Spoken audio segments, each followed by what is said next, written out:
Okay, so we're starting with getting back to finishing up the notes, and we went over the process of meiosis. And so, why is meiosis important? Well, we're starting with that diploid cell, and we're creating 4 haploid cells, and we know already why meiosis occurs, and that is to create both egg and sperm. And so you have to have cells that are going to be used in sexual reproduction that have half of the genetic information that the fully formed new organism needs to have. So if you're an organism that, let's say, has 30 chromosomes in every diploid cell of your body, then your haploid gametes have to have 15, so that when those two fuse back together in the process of fertilization, the zygote will have the 30 chromosomes, which would be the proper number for our imaginary organism.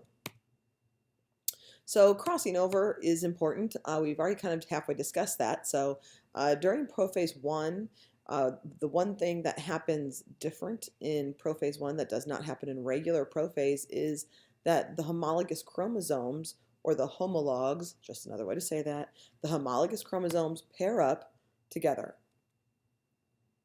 When those homologous chromosomes pair, they form what we call a tetrad, because there are 1, 2, 3, 4 chromatid in that structure now. So the red is one homologous chromosome, the blue is the other homologous chromosome. The two red together we call a pair of sister chromatid because it was the original and the copy, and then the blue is a pair of sister chromatid, again because you had the original chromosome and then its copy that was made, during the S phase. So again, a tetrad has 4 chromatid. Now, when they pair up, it is possible for those homologs to kind of crisscross, and when they do that, they can break off and then reattach. So wherever that physical point of crossing over occurs, they cross over genetically as well, meaning that they break off and reattach to form new combinations of chromosomes. So that process is called crossing over. And that is simply an exchange of genetic information then between those segments of the homologous chromosomes. So why is crossing over important? Well, because what that allows and what that does is it creates a new combination of genetic information. So you get variation that occurs. They're not just all maternal chromosomes, or I'm sorry, not all just maternal genes on one chromosome or all paternal genes on the other. They're actually a combination then. And so why is variation good? Well, variation is what creates the possibility to adapt and to change within a species. When you have a new mix in those offspring, some of those variation are going to allow the offspring perhaps to be better suited for their environment. If you are better suited for your environment, maybe you have a gene that allows you to digest a certain protein that maybe others don't have.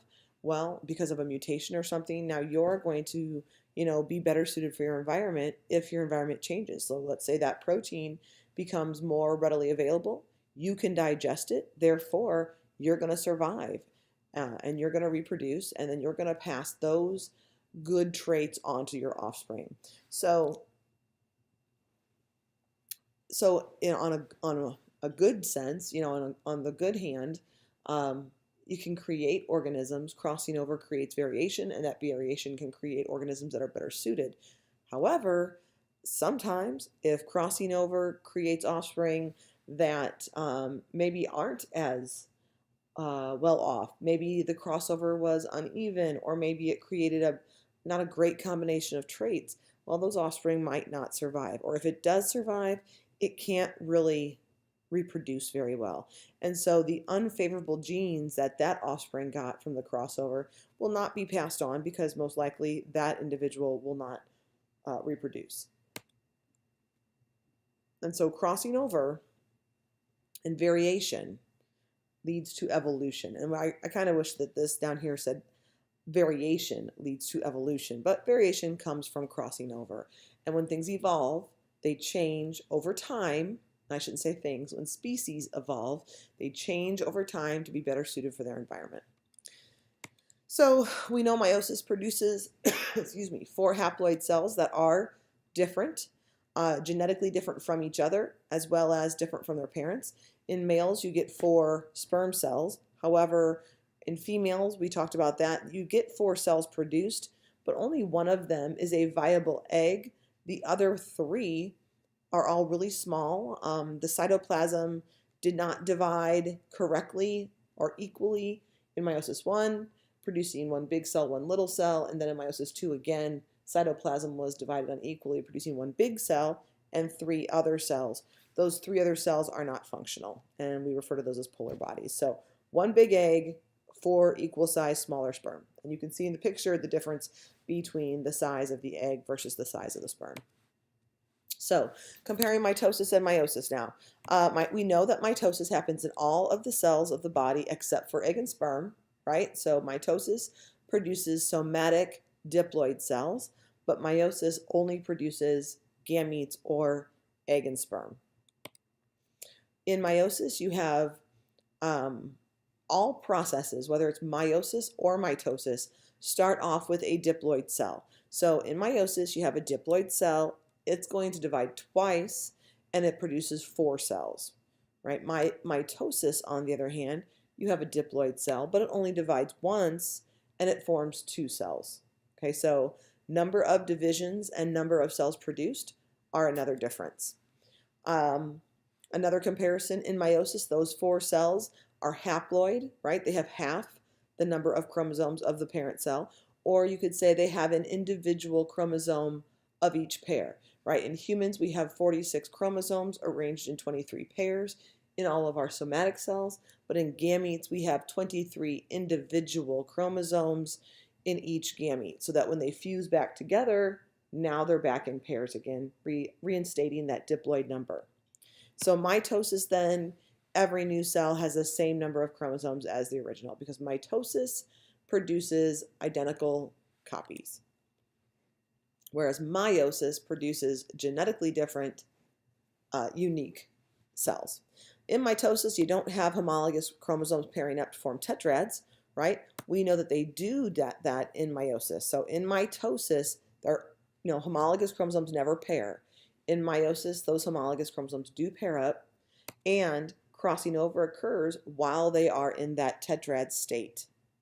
But that does not happen in mitosis. So one major difference is crossing over happens in meiosis 1, prophase 1, but not in mitosis.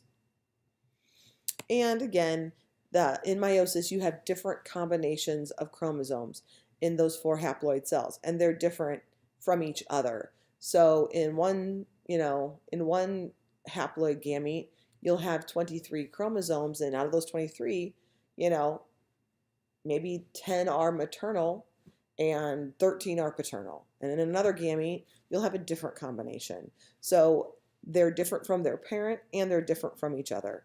However, in mitosis, new cells have identical copies.